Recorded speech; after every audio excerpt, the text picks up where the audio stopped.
kinds of election systems, absentee and central count, introduce risks while your ballot and other data is transported and moved from place to place. Central count is a process where ballots are all collected in one location before they are counted. Instead of running any totals at the polling place, all votes and memory cards are transported first to a central location before counting. If you are protecting the count for polling place central count, it's all about chain of custody. The system used to manage chain of custody consists of sign-off sheets, logs, and plastic or taped seals with numbers on them. The seals are supposed to secure the ballots, any memory cards or cartridges, and the polling place records, as well as the voting machines that ultimately count the ballots. The seals are just an elections version of the Amazing Randy.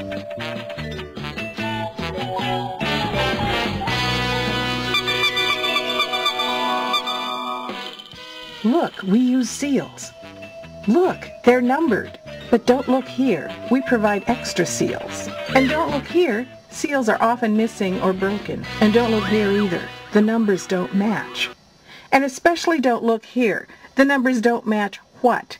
The seal numbers should be logged before they are sent to the polling places. And that list of seal numbers needs to be placed in escrow to be accessible only when all parties are present and then compared.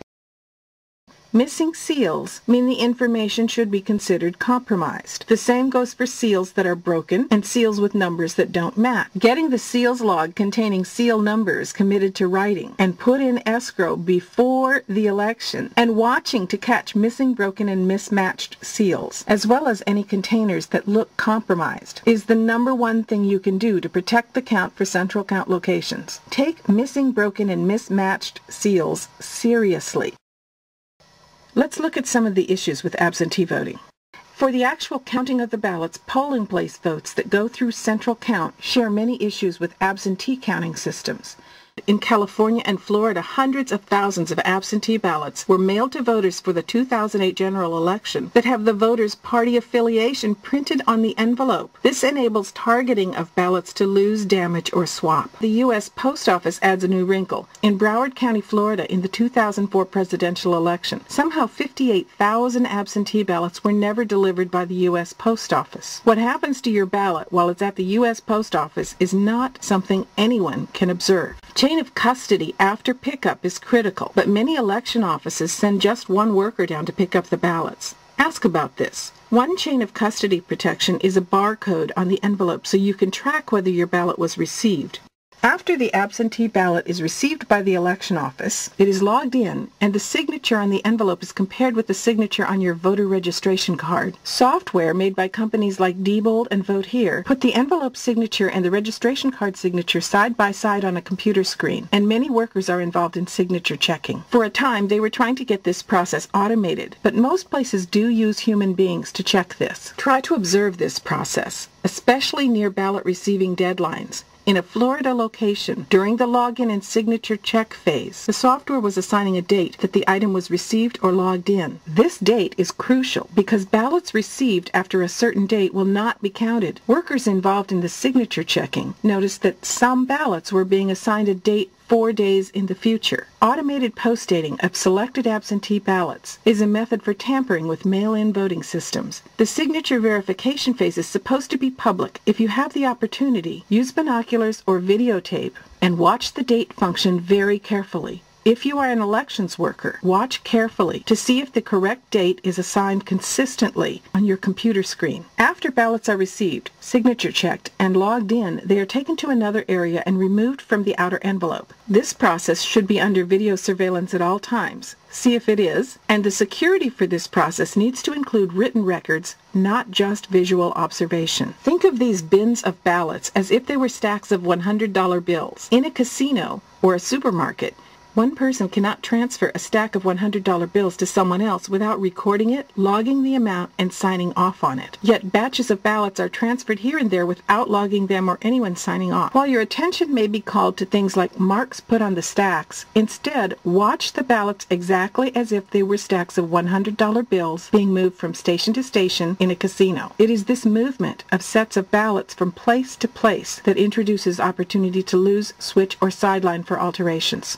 Absentee ballots go through a visual inspection to see that they can be read by the machine. If workers think the machines won't read the ballots correctly, the ballots are enhanced or duplicated, meaning election workers mark the ballots themselves or create new ballots. Absentee processing workers have been seen duplicating and enhancing ballots without the required observation of a person from the other party. People running the scanners have been seen enhancing the ballots as they feed them into the voting machine, bypassing checks and balances altogether.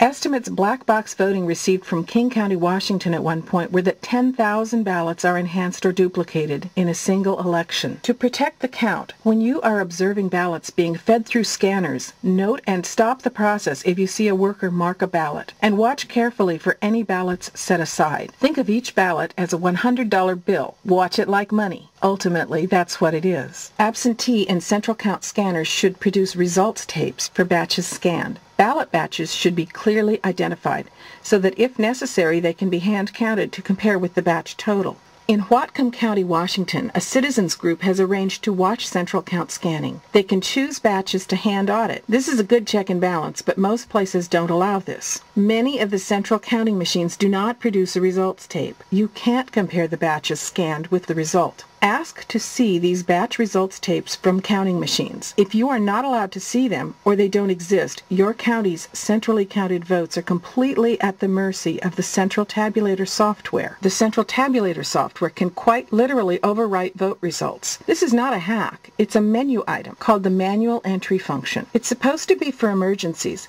but the truth is anyone who accesses the tabulator can simply click to a menu and alter the totals. If there is not a poll tape or a batch tape from the scanning machine, there is no check and balance for this simple way to rig results. So ask for and videotape those central count scanner tapes. The new statewide voter databases interact with absentee voting.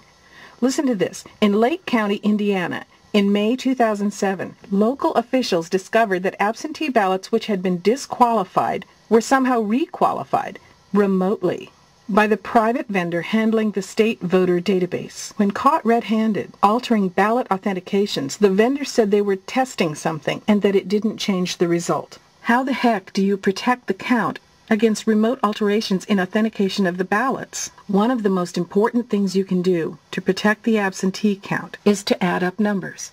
Reconcile the books. Make sure quantities aren't wandering on and off the absentee ballot accounting, and watch for trend changes as more ballots are scanned. Watch for situations where absentee results differ from polling place results in locations that have both. Watch for absentee results that appear to be favoring one candidate, then suddenly switch direction. Because central count systems are heavily dependent on the central tabulator, be aware that candidate definitions, the number assigned to candidates for batches, which is an internal item in the data tables, can be switched back and forth to adjust results as they come in. So we'll wrap up with this. The location where ballots were being enhanced by the scanner operator was Multnomah County, Oregon, which is Portland. The location where inadequate controls were spotted as stacks of ballots moved from place to place was Multnomah County, Oregon. These issues were spotted by a financial auditor, not by elections officials. And if it can happen in Multnomah County, Oregon, what do you think is happening in Riverside, Los Angeles, San Diego, or in Florida, Colorado, and Ohio?